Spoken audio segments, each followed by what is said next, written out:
Olá, seja bem-vindo, seja muito bem-vindo e muito bem-vinda a mais uma edição do Estação Saúde, o primeiro programa nesse ano de 2022. E hoje a gente vai conversar sobre um tema dos mais de 60. Sim, se você tem mais de 60, segundo a definição da Organização Mundial de Saúde, você é considerado idoso. E hoje a gente vai falar sobre a saúde do idoso.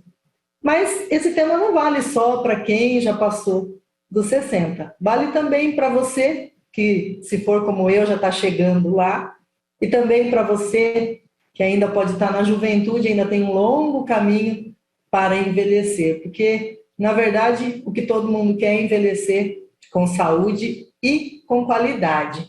Viver bastante, mas viver bem.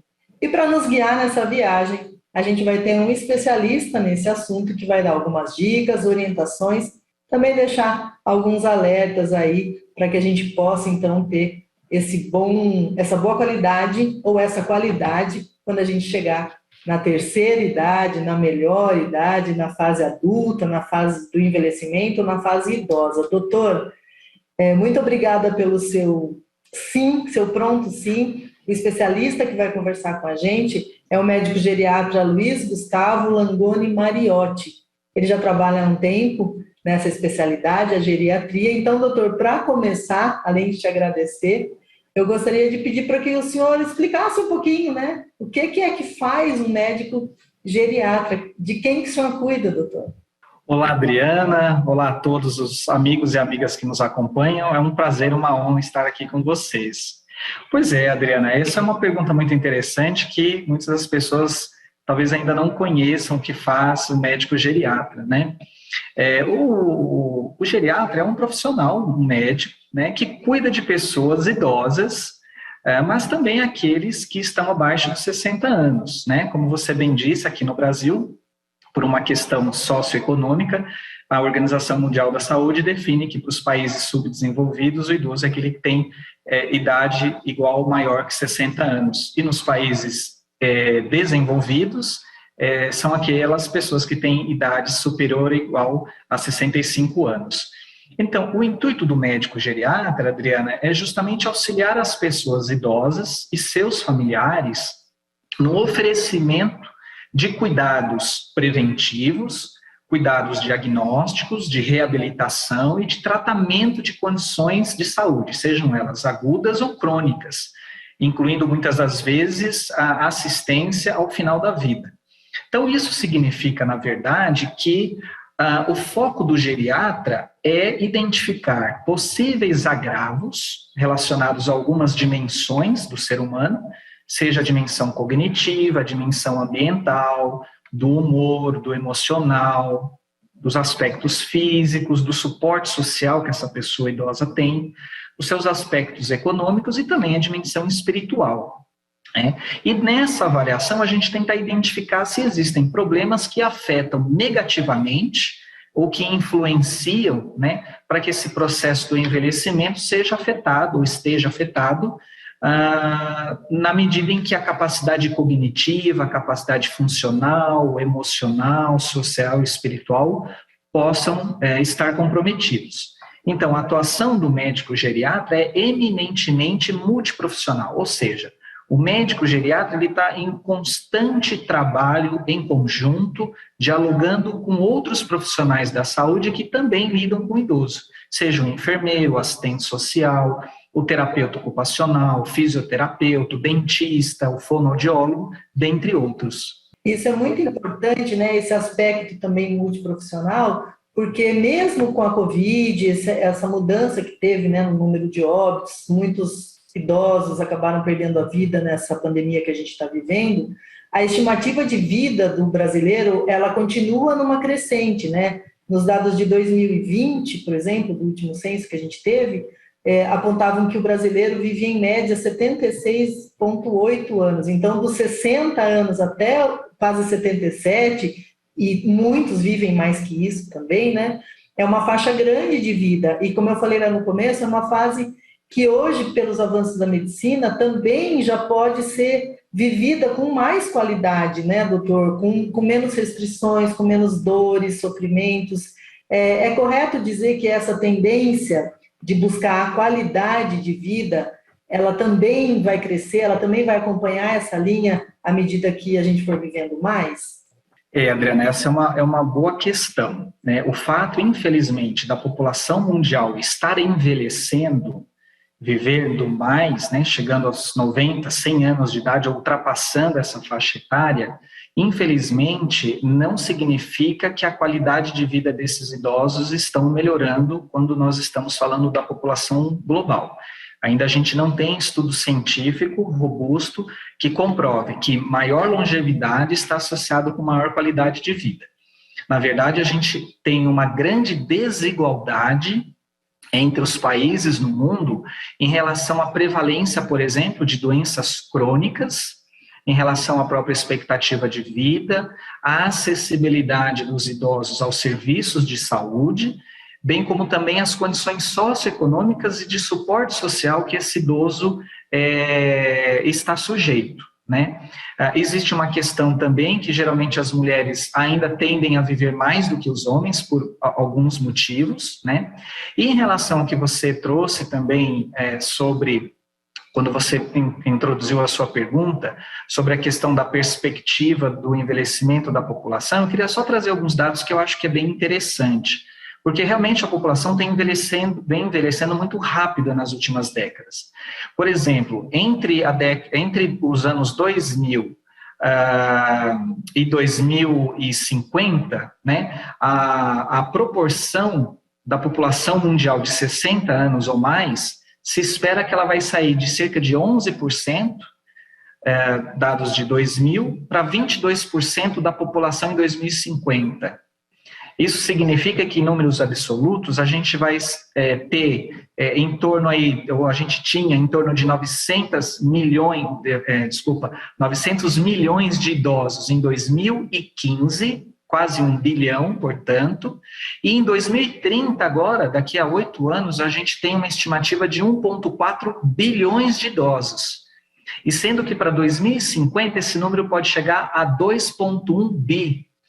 Ou seja, com isso a gente vai ter pela frente um grande desafio do ponto de vista de saúde pública, do ponto de vista de leis de trabalho, de ocupações, de suporte social, enfim, para garantir um apoio, a prevenção, cuidados e garantia de direitos da pessoa idosa, de forma que a gente possa preservar ao máximo a sua independência e autonomia.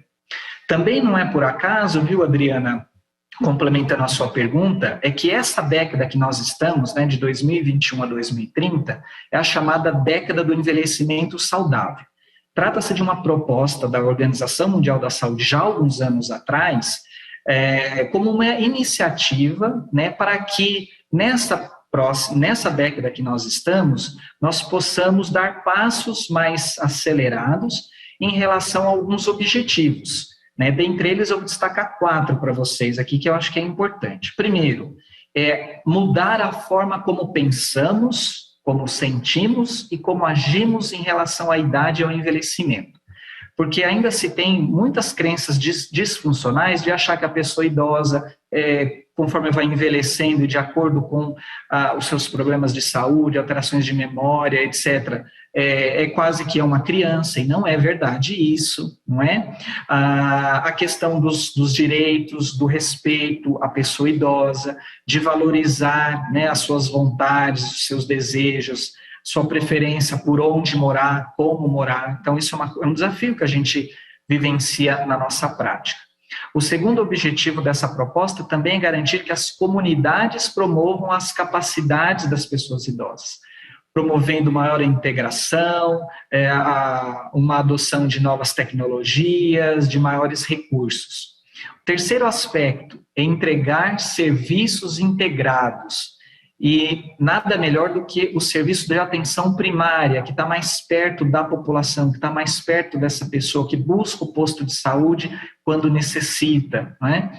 E o quarto aspecto, para a gente finalizar, que é propiciar o acesso a cuidados de longo prazo às pessoas idosas que necessitam, aquelas que têm algum grau de dependência mais avançada, que muitas das vezes têm dificuldade de se deslocar, por exemplo, ao serviço de saúde, e que precisam muitas das vezes de um suporte multiprofissional, inclusive nos seus domicílios.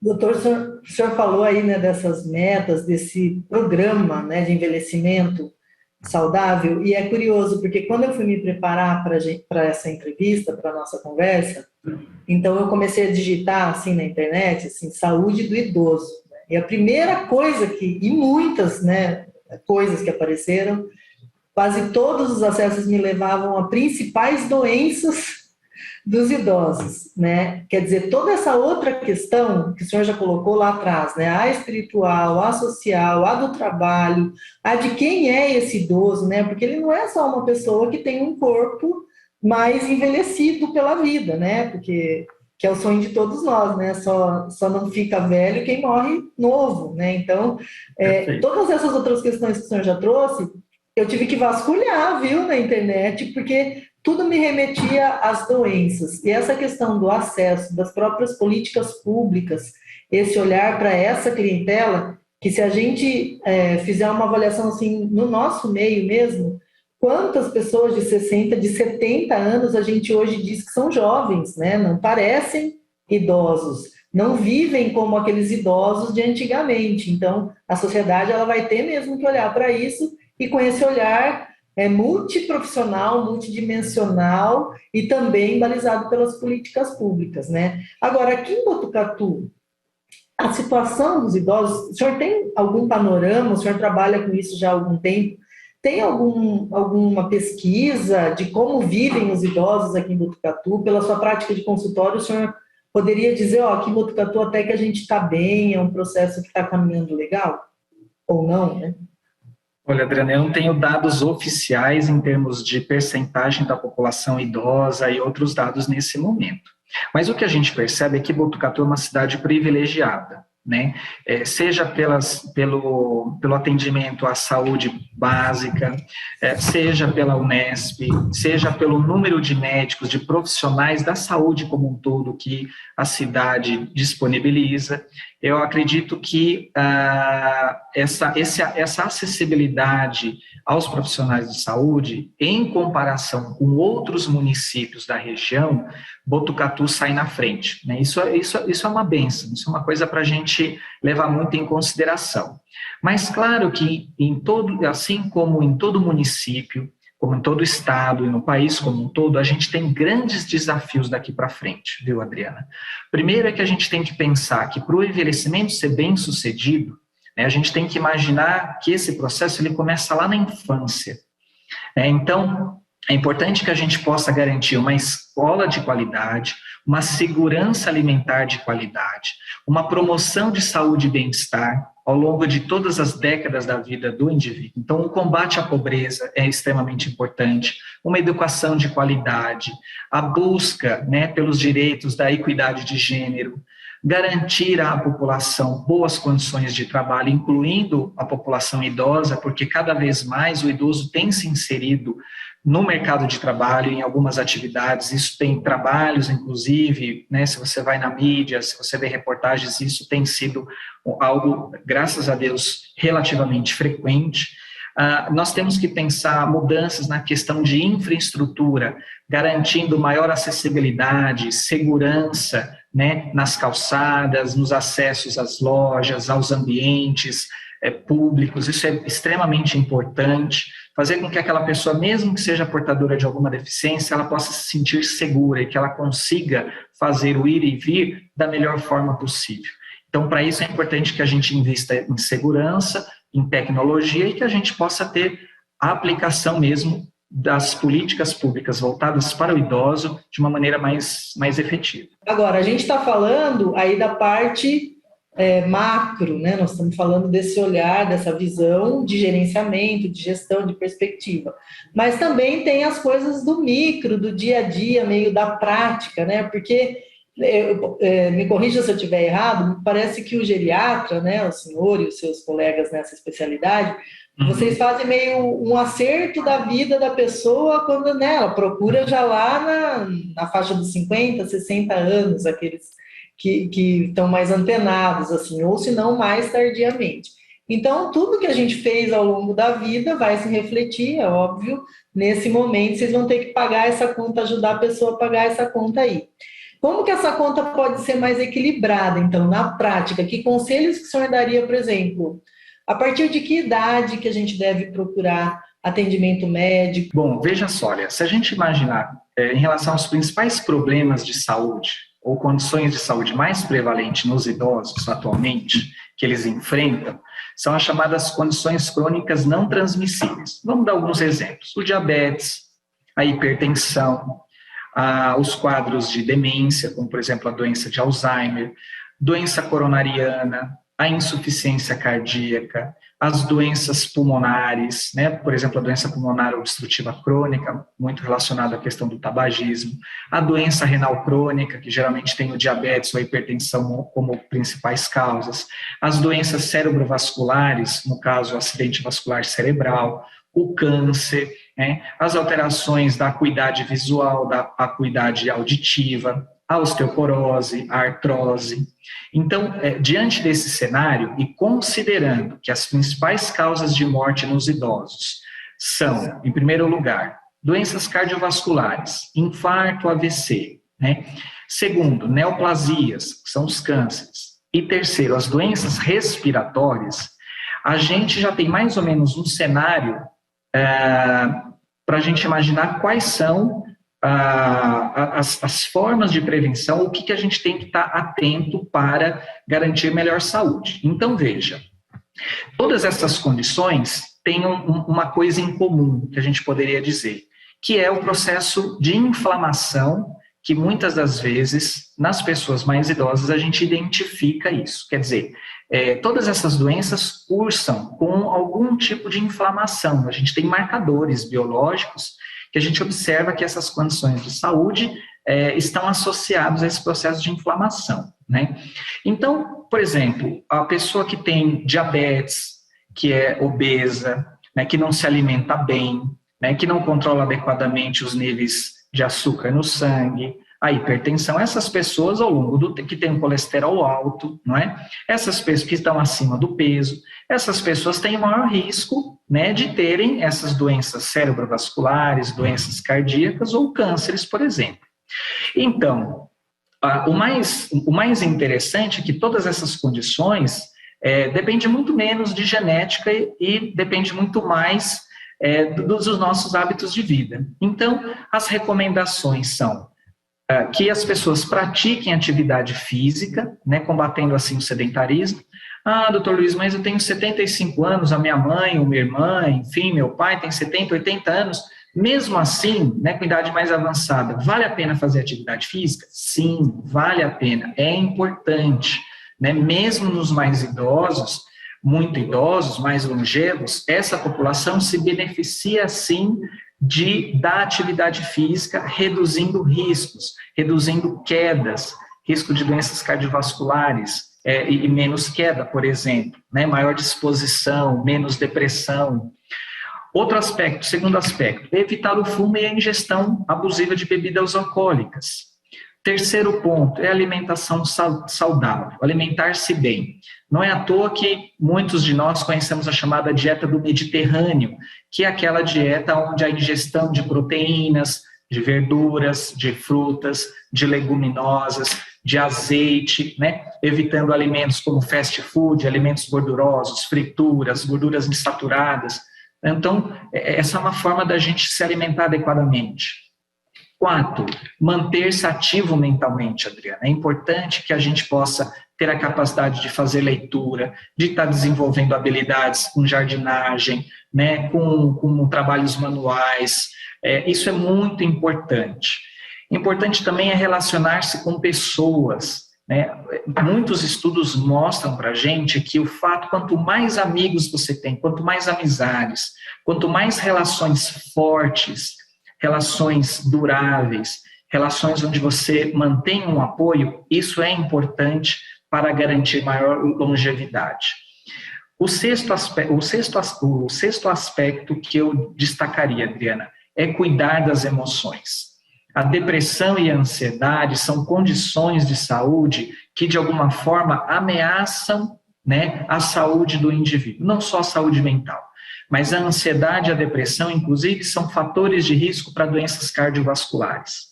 E um sétimo fator que eu acredito, e os estudos científicos têm comprovado cada vez mais, é o impacto que a espiritualidade e a religiosidade têm na vida das pessoas. É notório, e já com estudos bem delineados, que mostra que as pessoas que são mais religiosas, que frequentam mais a comunidade religiosa, que fazem mais preces, que cultivam, que tentam colocar em prática os aspectos da sua religião, das suas crenças, ou que encontram algum sentido, né, na realização de alguma atividade, que aquilo faz sentido para ela, isso está associado também com maior longevidade, com menos depressão, com menos ansiedade, com menos problemas de memória. Então, essas são as 7 medidas que nós poderemos recomendar a todos aqueles que estão envelhecendo, né, ou aqueles que já adentraram a faixa acima dos 60 anos de idade, Adriana. O senhor falou também aí das doenças, de alguns nominhos que nos exames de sangue aparecem, né? Então, colesterol, glicemia e tal. É indicado fazer exame periódico ou tem que ser sempre com orientação médica, que a gente bate nessa tecla? E esse programa aqui, a gente recebe sugestões das pessoas. Então, tem 3 perguntas aqui que vieram de pessoas que querem que o senhor responda. Eu vou fazer as 3 porque talvez elas estejam mais ou menos ligadas. Então, é essa sobre os exames de sangue, né? O que tem que dosar, se é com pedido de médico só, ou se a gente sentiu alguma coisa, já vai lá e pede para dosar, ou paga para dosar. A gente não tem uma padronização, Adriana, em relação de quanto em quanto tempo as pessoas idosas precisam fazer os exames. Tudo isso tem que ser sempre individualizado. Cada vez mais tem se discutido que o cuidado à pessoa idosa, como qualquer outra pessoa, não só os idosos, mas já que o assunto é o idoso hoje, o cuidado, a solicitação de exames, os exames preventivos, sempre tem que levar em consideração a individualidade. Por que isso é importante? Bom, primeiro porque muitas das vezes você vai lançar mão de exames que não são indicados para aquela faixa etária, para aquela pessoa que tem uma determinada condição de saúde, muitas das vezes crônica, grave, já mais avançada, e que lança mão de determinados exames, além de trazer um estresse emocional, um gasto financeiro, talvez seja um exame que vai lançar mão, que o médico vai lançar mão e que talvez não vai modificar o tratamento, a intervenção que aquela pessoa idosa precisa. Esse é um fato. Agora, a depender da condição de saúde da pessoa, das comorbidades, das descompensações clínicas, muito provavelmente, talvez essa pessoa ela vai necessitar de um acompanhamento um pouco mais próximo, uma coleta de exames seriados com um pouco mais de frequência, né, com a realização, por exemplo, de um exame de mamografia, uma colonoscopia, a questão da gente avaliar como é que está a glicemia, como é que está o colesterol. Mas tudo isso não tem uma regra, né? É preciso que o profissional médico ele avalie primeiro a pessoa, considere diversas questões para que os exames sejam selecionados no momento adequado. Muito bom isso que o senhor falou, porque não tem nada de pegar o exame do marido, ou do vizinho, ou do compadre e ir lá no laboratório e dosar o mesmo. Você é uma pessoa e eles são outras pessoas, né? Perfeito. Segunda pergunta, valendo R$500 mil, né? Um milhão aqui. As vitaminas, doutor. As vitaminas B12 e D estão agora mais na moda, mas tem também minerais, outras coisas que são dosadas de acordo, como o senhor já falou, com a necessidade, com o quadro do paciente ou do cliente, né, do idoso. Sim. E essas vitaminas, a gente tem que ter alguma atenção, também tem um pouco de mito, tipo, quem não come carne tem que suplementar a B12, quem não toma, tem que tomar só ao meio-dia, né? Isso realmente em relação às vitaminas, né? elas têm que ser suplementadas, é da cabeça do idoso, porque idoso também, né, eu tenho lá meu pai e minha mãe, graças a Deus, já beirando os 80, e eles, quando eles põem uma coisa na cabeça, é difícil de tirar. O que a gente faz com as vitaminas, todas, né, mas sobretudo essas duas que são mais famosinhas? Acho que essa pergunta, para quem fez, é que merece receber os R$500 mil, viu, Adriana? É uma ótima pergunta. Em relação à questão da suplementação alimentar de qualquer macro ou micronutriente, este sempre deve seguir a recomendação do médico ou da nutricionista, ou do nutricionista, né? No caso, por exemplo, da vitamina B12, a principal fonte de alimentos ricos nessa vitamina se encontra nos alimentos de origem animal. Então, ovos, carne bovina, peixes, leite e derivados. Então, se a gente fizer uma dieta adequada com esses alimentos, obviamente que é muito provável, se a pessoa não tiver nenhuma disfunção na metabolização, na absorção desse nutriente, é provável que os níveis de vitamina B12 desse indivíduo vão estar normais. Para aqueles que não se alimentam, né, com esses alimentos, obviamente talvez a gente vai ter que ter uma atenção, vai ter que dar uma orientada, uma suplementada, mas isso é sempre individualizado, tá? No caso da vitamina D, também é sempre recomendável uma avaliação médica anterior para nós analisarmos a real necessidade de suplementação desta vitamina de acordo com os níveis séricos dessa vitamina. Obviamente, a vitamina D é importante para os ossos, para a função muscular, alguns estudos associando ela também à melhor saúde cardiovascular, à boa absorção de alguns nutrientes no trato gastrointestinal, enfim, ela é uma vitamina importante. Mas também a gente vai ter que fazer uma avaliação para avaliar se há uma deficiência ou uma insuficiência da mesma, para daí sim a gente indicar alguma reposição. Agora, Adriana, é importante a gente destacar que a principal fonte para a produção da vitamina D é a exposição solar. E é aquela exposição solar que a gente tenha num período aí que pode variar de 10, 15 a 20 minutos, diariamente ou na maior parte das vezes ou na maior parte dos dias da semana, em algumas partes do corpo, que pode ser braços, pode ser pernas, o pescoço ou a própria face. O grande detalhe é que a gente tem que lembrar o seguinte, que o uso do protetor solar pode reduzir um pouco essa influência dos raios solares para a formação da vitamina D na pele.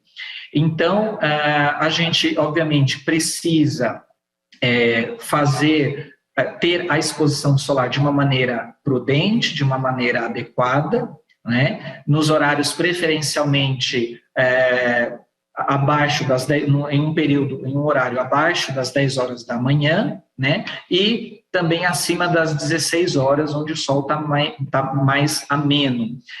E, obviamente, que é o cuidado que o idoso e todas as outras pessoas não idosas precisam ter, que é a questão do uso do protetor solar, né? Porque a gente sabe que, por exemplo, o câncer de pele é um dos cânceres mais frequentes na população, seja homem ou mulheres, né? E ele está associado, obviamente, à questão da própria incidência à exposição solar que a gente faz sem proteção. Muito legal. A terceira e última pergunta que foi enviada por um de vocês, pode ser que você esteja assistindo agora, inclusive, diz respeito ao que comer e ao que beber, quanto beber e os riscos da desidratação. Sim, uma ótima pergunta, Adriana. Bom, primeiro em relação à alimentação. Acho que como a gente já destacou anteriormente, aquela dieta que é baseada, né, em frutas, em verduras, numa ingestão adequada de proteína, seja carne bovina, ovos, peixes, frango, enfim, alguma outra forma que a pessoa consiga para ter fonte de proteína. A proteína ela é muito importante para o idoso, né? Porque conforme nós vamos envelhecendo, sobretudo a partir dos 40 anos, há uma tendência da gente ter perda de massa muscular. Então, obviamente que a alimentação saudável, junto com a atividade física, com a ingestão dos nutrientes de proteína, cálcio, etc., são importantes nessa fase e, obviamente, sempre tem que ser individualizado as recomendações. O que a gente sabe é que, para os idosos, é recomendável que eles possam estar ingerindo em torno de 1.200 gramas aproximadamente, um pouquinho mais em relação à questão do cálcio, né? Então, isso a gente vai conseguir, por exemplo, tomando 2 copos de leite, por exemplo, associado com iogurte, com algumas fatias de queijo.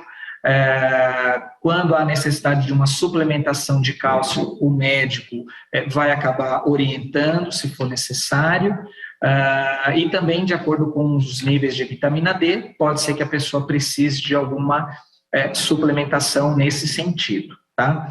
Em relação à ingestão hídrica, aproveitando que nós estamos no verão, a desidratação é uma coisa muito frequente e que pode impactar negativamente na saúde do idoso. Por quê? Porque a desidratação pode levar o idoso a ficar um pouco confuso, desorientado, cair a pressão, aumentando o risco dele de ter queda, né? Obviamente, se ele não se alimenta bem, não ingere muitos líquidos, ele pode ter uma lentificação no trato gastrointestinal, ficando um pouco mais constipado ou ressecado, e isso também é uma coisa que pode incomodar muito a pessoa. Então, a hidratação, né, se recomenda que a pessoa possa estar ingerindo cerca aí de pelo menos 1 litro, 1,5 litro de líquido por dia, aproximadamente, né? Embora esses valores eles não estejam cientificamente, não tem uma alta evidência científica, mas o importante é que a pessoa possa se hidratar o máximo que ela conseguir. Eu sempre digo o seguinte, olha, você quer saber se você está mais hidratado ou menos hidratado? Observe a cor do seu xixi. Quanto mais clarinho tiver, vai indicar para você que você está mais bem hidratado. Isso é simples, né? Em relação aos sinais de alerta, Adriana, que a gente tem que ter para o idoso, por exemplo, a pessoa que passa a ter algum quadro de confusão mental, né, começa a ter um pensamento desorganizado, às vezes tem um quadro de alucinação, às vezes essa pessoa pode estar com alguma infecção, uma infecção de urina, uma pneumonia, isso são causas muito frequentes, ou está tendo alguma arritmia, algo nesse sentido. Então, é uma questão da gente ficar atento. Um segundo aspecto, sinais de alerta, por exemplo, é a pessoa que está com medo de cair, instabilidade de marcha, ou está caindo com frequência, né? É preciso que a gente possa avaliar o que está por detrás disso. Será que é uma alteração visual, uma alteração auditiva? Será que a pessoa pode estar tendo algum comprometimento cognitivo? Enfim, né? Fraqueza muscular, né? Às vezes é uma pessoa que não está se exercitando, que vem com perda de massa muscular, que a gente chama de sarcopenia, né? Então a gente precisa avaliar. Outro sinal de alarme, essa pessoa tem febre, não é? Se ela está perdendo peso de uma maneira não intencional, quer dizer, ela não está fazendo regime, ela não está tendo nenhuma restrição alimentar e ela vem perdendo peso. E um outro aspecto que eu também chamaria atenção é aquela pessoa que começa a ficar mais deprimida, com maior tristeza, com perda de interesse por realizar suas atividades em casa, deixa, por exemplo, de usar o telefone, deixa de usar os aparelhos eletrodomésticos em casa, deixa de ter dificuldade para lavar, para passar, para cuidar da casa, de sair de casa, de mexer com dinheiro, não é? Então, um choro fácil, alguém que está um pouco mais retraído, enfim, que perde o interesse por realizar tarefas. Então, também é um alerta para que a gente possa procurar o profissional de saúde médica. Muito bem, então procurar ajuda e estar atento a esses sinais, né, doutor? Porque realmente a gente vai passar, a gente vai chegar nessa fase, ter um pouco de paciência, quem está cuidando, quem está próximo, e ficar atento. Mudou muito o comportamento, mudou a rotina, vamos prestar mais atenção nisso daí e fazer a nossa parte sempre. A gente já está caminhando para o final da nossa entrevista, infelizmente, doutor, porque eu gostaria de conversar muito mais com o senhor. Quem sabe uma outra oportunidade a gente faz um Saúde do Idoso B, né? Assim, a minha última pergunta aqui é um conselho, uma mensagem, né, para quem é idoso, para quem ainda não é idoso. Todos nós, na verdade, temos um propósito aqui na vida, né? Cada um tem a sua missão, cada um tem a sua escolha profissional, tem a sua família de um jeito, de outra, né? Se a gente pensar a população do globo como um todo, se você for na África, se você for na Europa, se você for no Brasil, se você for em diversos países, são culturas diferentes, né? Então, o que a gente tem que estimular é que as pessoas possam, não só as pessoas, mas a sociedade como um todo, garantir que desde as primeiras fases do desenvolvimento lá da infância, passando na fase adulta e na terceira idade, que a gente consiga ter direitos garantidos. Direitos de uma alimentação adequada, de renda, de emprego, de suporte social, de segurança. Tem uma frase da Organização Mundial da Saúde que ela é muito importante. Ela diz assim: o adulto de hoje é a criança de ontem, que é o idoso de amanhã. Essa frase ela é muito emblemática, porque ela mostra para a gente que todas as fases da vida são importantes e que o envelhecimento vai depender de cada uma dessas etapas. Então, em todas as etapas, a gente precisa ter esses cuidados para que a gente possa chegar lá na frente, né, e poder olhar para trás e dizer assim: olha, eu tive a melhor vida possível. Né? Eu procurei dar sentido à minha vida, eu procurei dar sentido nas minhas relações, eu procurei ter propósitos. E isso é importante, porque a gente vai chegar lá na frente e encarar o final da vida, ou encarar a própria morte, a nossa finitude, de uma maneira mais tranquila, de uma maneira mais serena, entendendo que nós estamos aqui dentro de um contínuo. E que o oposto da morte não é a vida, é o nascimento. Não é? Então, a vida é esse contínuo e que a gente precisa viver da melhor forma possível todas as etapas da nossa vida. Ai, que bonito, doutor. Se o senhor quiser só se despedir, né, da gente. Adriana, eu queria agradecer o convite, agradecer a todos aqueles que nos assistem, e dizer que todos nós, no fundo, o que nós almejamos é sermos felizes. E que para isso, para que esse estado de felicidade, ele na verdade não é um estado absoluto, ele é um contínuo, ele é uma etapa. E ele depende, sim, de como nós nos relacionamos com os outros, como nós nos cuidamos, como nós encaramos a vida, os acontecimentos, né? Então, que a gente possa ter um caminhar mais leve, cuidando da saúde física, mental, social e espiritual, que é o que vai fazer com que a gente possa cada vez mais sentirmos mais felizes, na medida em que também a gente se socializa, que a gente mantenha relações estáveis, que a gente cultive propósitos e a nossa espiritualidade. E dessa forma eu vou me despedindo de todos, deixando meu abraço fraternal a você e a todos aqueles que nos assistem. Muito obrigada, doutor, muito obrigada mesmo, eu recebo esse abraço, viu, receba o nosso muito obrigada também, né, porque o senhor foi, acho que de todos os entrevistados desse tempo de Estação Saúde, o que mais prontamente disse sim, e aí a gente teve uns perrengues aí para marcar, mas conseguiu, né, aqui saiu e foi muito gostoso, né, com certeza, foi muito gostoso, foi muito bom, foi muito rico.